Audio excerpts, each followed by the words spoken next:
True tragedy. Now, for those of you who have just woken up, lucky things. Just a reminder, the clocks have gone back an hour. We are now back onto Greenwich Mean Time.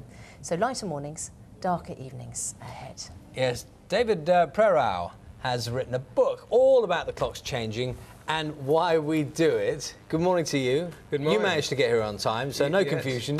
Actually, the extra hour of time was very useful for me, getting up this early. Bit of extra sleep. Now, I know there's so much information about this. Give us the basic version as to why we ever started messing with the clocks. Well, the idea goes back to an Englishman, William Willett. In the early 1900s, he used to get up each morning early. He lived in Chislehurst, and he'd get up for an early morning horseback ride, and he found that nobody was up and about but himself. And it bothered him that this beautiful daylight of the early spring and summer wasn't being utilized. So one day in 1905, he had this revolutionary idea. If we could move the clocks forward an hour during the spring and summer, people could get up at the same time that they normally get up, but they would actually be getting up closer to sunrise and utilizing the sunlight better. Around the world, how many people change their clocks? How many countries? Over 70 countries, about between 1 and 2 billion people change their clocks from this idea from William Willett. Yeah.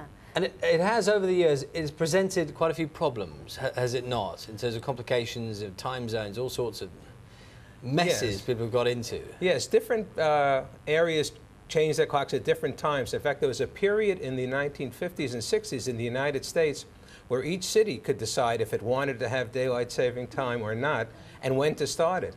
So there was one bus ride you could take from Moundsville, West Virginia to Steubenville, Ohio.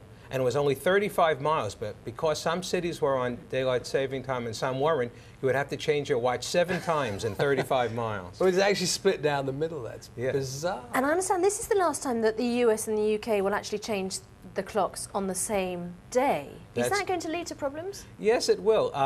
The US just voted last year for a law that's going to take effect next year. And in that law, the U.S. will move up its beginning of daylight saving time by 3 weeks and move the end by a week. So what will happen is the U.S. will start 2 weeks before Britain and end 1 week later.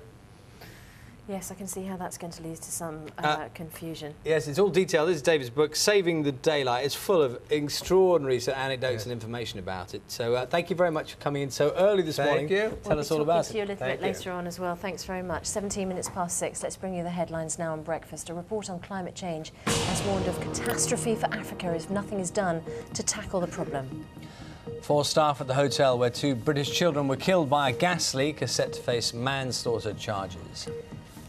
And still to come before 7 o'clock this morning, keeping your festive savings safe. Where is the best place to put away money for Christmas?